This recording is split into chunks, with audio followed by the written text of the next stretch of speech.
I call Gareth Hughes. Mr Chair, kia ora, ngā mihi nui kia koutou kia ora. I rise to take a call on this, the financial review of the Ministry Business, Innovation and Employment. Now, one department within the MOBI department is energy. And when you look at energy, what we know is when you look at what the government's doing in the energy space, actually there's going to be more business, more innovation, more employment when you look at this side of the house and what their plans are and visions are for energy. Because Kiwis have a real energy choice this election. On one hand, on the blue side, you see a party that's offering New Zealanders more excuses for rising power prices. A party which is going to be going to the election with a track record of power increases of $360 on average. A party that's seen power price rises go up 3% despite demand going down 2.5%.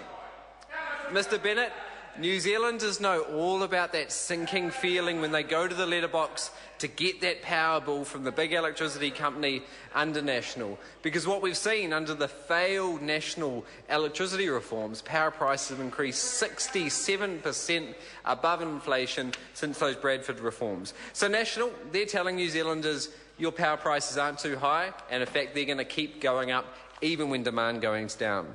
It's a party who talks about renewables, but in fact has seen less renewables in New Zealand than we had in 1980 or we had in 1990. A party that goes around the country opening gas-fired power station that sees Huntly extended for another 25 years. So when that party criticises NZ Power as seeing more thermal generation, it's very hollow indeed. A party that's about higher electricity prices for Kiwis, less clean energy for Kiwis, but also New Zealanders' assets flogged off. Now, New Zealanders know all about the government's fiscally reckless, short-sighted asset sale agenda. We're losing control of assets built up over generations of New Zealanders for a tiny amount of money, which in fact has cost Kiwis, the taxpayers, hundreds of millions of dollars. And fourthly, the fourth part of the jigsaw puzzle of energy, so-called business, innovation and employment is deep-sea drilling. Now here we've got a sector which risks hundreds of thousands of jobs in the rest of the wider economy, a sector which risks a $40 billion cost, as we saw in the Gulf of Mexico, from the very same company they've invited down New Zealand. Mr Speaker, $40 billion in cost, and an industry that's got the lowest job-producing potential of all. So this election, while National is talking about excuses for rising prices, assets being flogged off, risky deep-sea drilling and less clean energy, the Greens are going to be talking about cleaner, cheaper, smarter power. We've got a plan, New Zealand Power, to deliver $300 a year average saving for Kiwi households.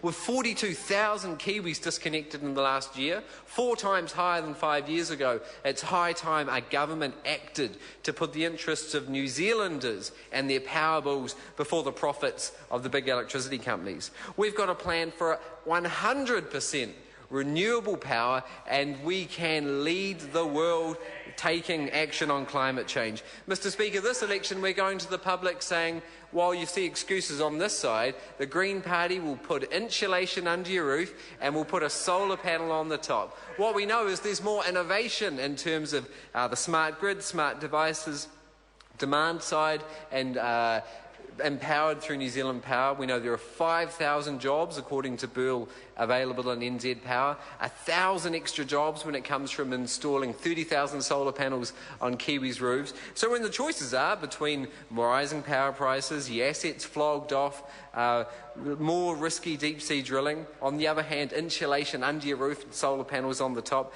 cleaner, cheaper, smarter power, I know what New Zealanders prefer. And Mr Speaker, this is where the economic benefits for New Zealand is going to come from. Investment New Zealand says we've got a $150 billion export opportunity in clean energy and green tech by 2030. We've got a $6 trillion global market we could be accessing according to Pure Advantage. PricewaterhouseCoopers, hardly the Greenpeace of the business world, say there's a $22 billion clean energy economic opportunity. And just this week we've seen Bloomberg report a record solar install around the world. This is growing faster than the oil industry. Mr. Speaker, this is the smarter, greener future. The question is that I call Andrew Little. Apologies, Mr. Chairman. I was distracted by another very important issue. But, Mr. Chairman, it's probably